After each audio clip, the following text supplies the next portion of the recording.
网友拍到中国新型综合电子战系统出口到北非国家，这说明了什么？综合电子战系统又有何作用？北非国家为何需要这样的武器？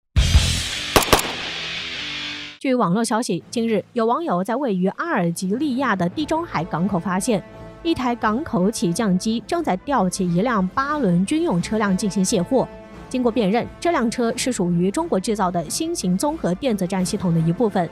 有报道称，阿尔及利亚已经向中国采购了全套的综合电子战系统，至于数量究竟是多少以及花费多少，目前还不得而知。值得注意的是，这套全新的综合电子战系统曾在去年11月底的埃及防务展上就有亮相，这也是这套系统首次对外展出。而如果说阿尔及利亚军方是在那个时候向中国采购了这套系统的话，可能仅1个多月中国就完成了交付工作，不得不说效率奇高。当然，阿尔及利亚也是中国武器的老客户，其海陆空三军都有采购中国武器的习惯。阿尔及利亚陆军装备了中国制造的 PLZ-45型自行加榴炮、89式装甲车以及81式自动步枪，而海军则装备了中国制造的 C-28A 轻型护卫舰、T-50A 综合训练舰，而阿尔及利亚空军则是枭龙战机的潜在用户，并且从中国采购了彩虹3与翼龙2等无人机。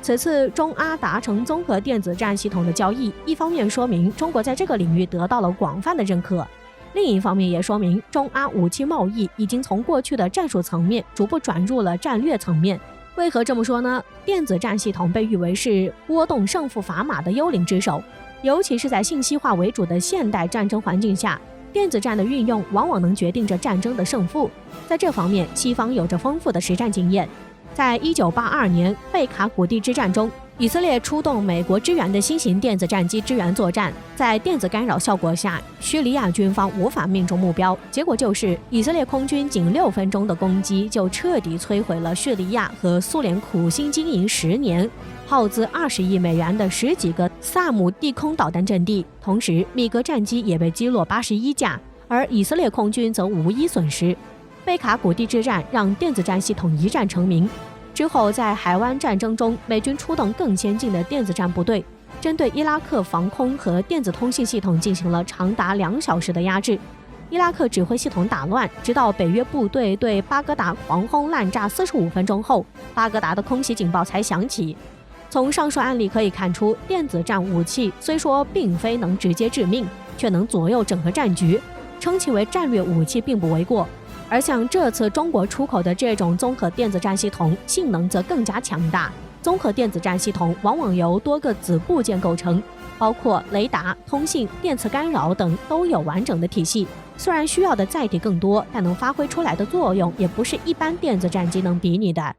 一般来说，电子战系统需要执行2大任务，其一是对敌火力平台进行电子干扰，比如通过干扰敌方光学和红外制导导弹，使其偏离预定飞行轨道；其二是对敌电子战平台进行干扰，尤其是针对有着精密仪器的侦察机等，通过发射电磁波对其进行压制，使其失灵。外媒分析称，中国的这套综合电子战系统能够捕捉600公里外的雷达和电磁波并进行分析，从而破译电波密码，或者在500公里范围内发现军机并对其进行电子压制。如今在电子战方面，中美俄3国可以说是佼佼者，同时一些如英、法、日等中等军事也在大力发展电子战。不过电子战一直以来却是第三世界国家的弱项，尤其对于非洲国家而言，而阿尔及利亚周边的非洲国家基本上都不是其对手。不过问题来了，阿尔及利亚为何迫切需要这样的武器？阿尔及利亚作为非洲面积第1大国、非洲经济第3强国，一直以来保持着高额的军事支出。阿尔及利亚通过购买大量俄罗斯与中国的武器，让自己成为非洲军事第2强国。而由于历史原因，阿尔及利亚对西方一直有着很强烈的戒备心理。但由于阿尔及利亚位置特殊，一方面是连接阿拉伯国家与非洲国家的桥梁，另一方面也卡着地中海到大西洋的出海口一侧，因此免不了被西方所惦记。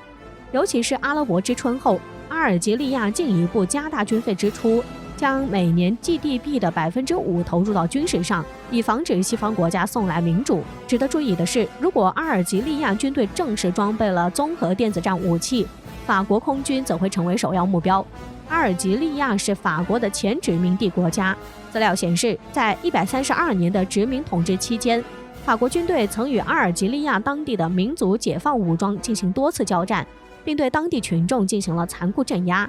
在去年7月份，法国总统马克龙承认，在殖民时期，法国在阿尔及利亚犯过一些罪行，却又表示对法国的殖民历史不存在表示忏悔道歉的问题。而这一举动也激怒了阿尔及利亚人。去年10月份，阿尔及利亚宣布召回驻法大使，阿法两国的关系降至冰点。同时，阿尔及利亚还宣布禁止法国军用飞机进入其领空，而法国军方则表示要借用阿尔及利亚领空飞往萨赫勒地区打击叛乱武装。而阿尔及利亚国防部引进中国的综合电子战系统，正是在这样的背景下，很难不让人产生联想。不管怎么说，阿尔及利亚的做法都将被视为挑战几百年来法国在非洲的话语权，对于中国来说也很重要。殖民时代，法国在非洲建立了大片殖民地，在北非以阿尔及利亚为起点，法国人在其周边的突尼斯、利比亚等国划分势力范围，并将摩洛哥变为自己的附庸国。中非和西非绝大部分国家也被划在了法国的势力范围，而在东非的吉布提也被划入法国的势力范围。虽然到了今天非洲国家纷纷独立，但法国对于前殖民地的影响还是要远胜英国对前殖民地的影响。法国至今可以在非洲掠夺资源，强取豪夺，并且能打着维和的旗号直接出兵。但近年来可以明显地感受到，在北非与东非这些国家对法国的反抗明显加剧。另一方面，中国也已经将非洲视为重要的投资目标。几十年来，中国在非洲建造了大量的基础设施，在改善这些国家经济状况同时，中国也开辟出新的能源通道。不过，中国要想在非洲搞好经济建设，一个稳定且独立的环境就是必须的。而中国通过向非洲国家出口军工产品，就有利于达成这个目标。过去，法国军机可以肆无忌惮地出入这些国家的领空，但如今却不同了，这让法国人今后还怎么横行？另一方面，中非军工贸易由来已久，